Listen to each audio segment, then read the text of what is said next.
Nintendo has finally taken action.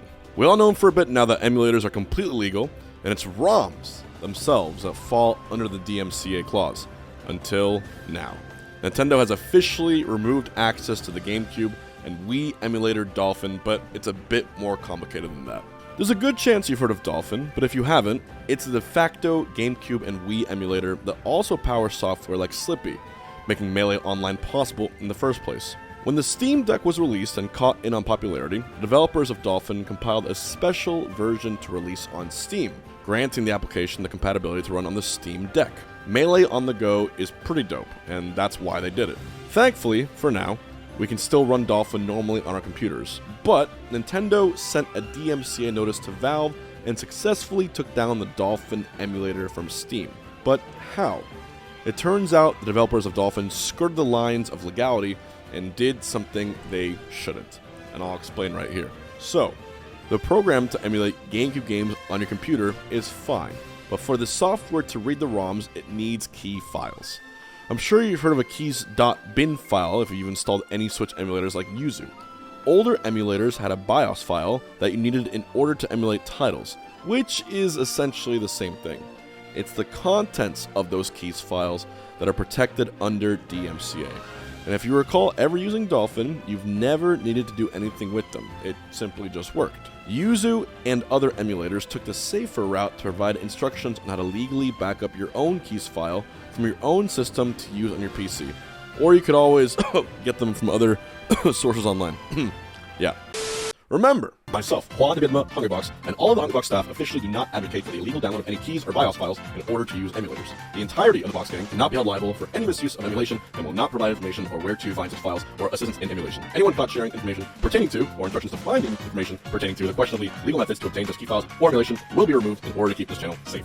In fact, even making this video in the first place puts me way more in the line of harm than even the time I fought Reggie live on stage in Smash Bros. But I'm reporting on this for you, the viewer. All I ask in return is that you check in right now if you are subscribed. And if not, you go and click that subscribe button below. After all, if my channel is taken down, you get to be the first one to know about it. And with that, back to the video. So, anyway, because you never needed the key files for the many versions of Dolphin emulators, it's because they embedded the contents of the key file right into the source code. It's even viewable all right in the source code of their GitHub, and it's the inclusion of that code that allowed Nintendo to successfully issue a DMCA takedown to Valve, and took down the Dolphin emulator. Everything else remains safe for now, but this is a big hurt to the industry and could start a slippery slope that could significantly hurt emulation, especially for our beloved platforms that run Super Smash Bros. Melee. As that continues to be determined though, there's a precedent that has ruled in favor of emulation to legally share key files. Sony previously filed a lawsuit against the software Bleem, a popular emulator that let the Dreamcast play PlayStation games, and that included the key files in their software. It's troublesome knowing that while Sony lost the case, Nintendo was able to turn this around, further showing what they can do when they feel like it. For now, we're safe on PC, but I'll keep you updated if there's any developing changes to the story. And honestly, for me, this matters a lot. You have to understand, I do run the Coinbox. Coinbox is a great thing for the community. It's a great influx of money, and it's a way that provides casters and players financial support if they play and work well enough. Only thing is, the Melee portion of the Coinbox is run on Slippy. Slippy is what allows us to play lagless rollback online Melee. It's what allows us to use really cool mods. It's what allows us to give us the framework of Melee that we need and deserve in this day and age. By Nintendo issuing a takedown of Dolphin on Steam, it's obviously clear they're aware of its existence. In fact, I would argue Nintendo is much more aware of all emulators than you might even think of. They have entire teams there, I'm sure, that look for these things and actively take them down if they get too big. And I think when it got to the point where putting Dolphin on the Steam Deck became a reality, that's when they said this is too much. We can't have this be a mobile compatible, affordable thing for an IP that they don't own. And of course, to this day, Melee and almost every other GameCube title is not available for purchase at all. Not in the Virtual Console, not from Nintendo's retail stores. They're only available from resellers on eBay, and the prices that they reach are absolutely abhorrent. If you don't believe me, go search up a beloved GameCube title, new in box or used in box, and you'll see what I mean. The price is often over $100 per game. And the question of morality is always here, right? Should you legally and morally download emulators for games that you want to play? To me, the answer is yes. Yes, until they become available in some way, shape, or form. Don't get me wrong. When it comes to the Switch and the Virtual Console, Nintendo has done some things right. I totally love the fact that they're bringing back the best of the best NES games, SNES games, and now N64 games, as well as Genesis, into this portable OLED console we know and love as a Switch.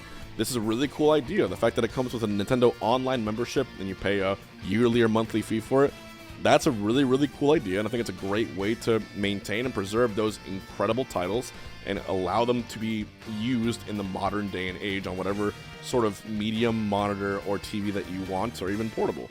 It's really, really cool, and I'm really happy they did that. It's a great way to give stuff back to the fans, especially for retro fans. However, when it comes to the things that aren't available, like the GameCube, there's got to be something else done. Maybe they're working on it. Maybe they're actually trying to support a Virtual Console GameCube on the Switch, and it's only a matter of time. Maybe there's going to be a Switch Pro after all that's a little more powerful, that allows us to play all these games as we want them. We've seen them re-release GameCube games time and time again onto the Switch, or onto the Wii U even, or onto the Wii.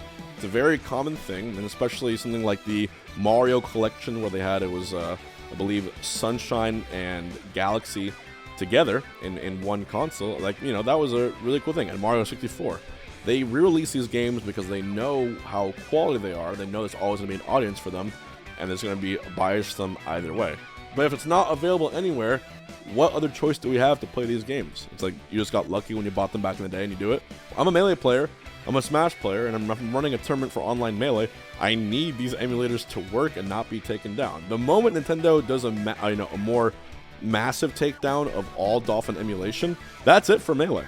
Honestly, I think if Nintendo actually decides to take down Dolphin and Slippy as a whole, the Melee scene will reach its lowest point in a very, very long time. We'd have to go back to the ages of relying on in-person tournaments to make anything happen. It would just be strange and backwards and honestly unfair. But as for right now, we're good. Dolphin on PC remains fine, Slippy remains fine, and they haven't gone that far yet.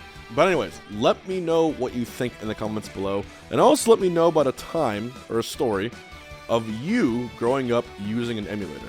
So I'll be honest, I emulated a vast majority of all the games that I played growing up. I never had a Super Nintendo growing up, so every Super Nintendo title I played when I was maybe 9 or 8 years old, or 10 years old, on my parents' PC. I downloaded it and I used I think it was the SNES 9X emulator, if I recall correctly.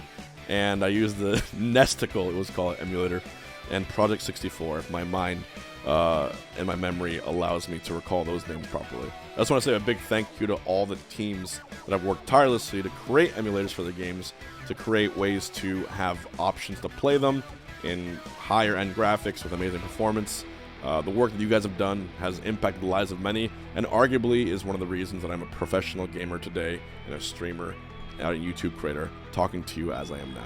As always, thank you for watching. I'll see you next time.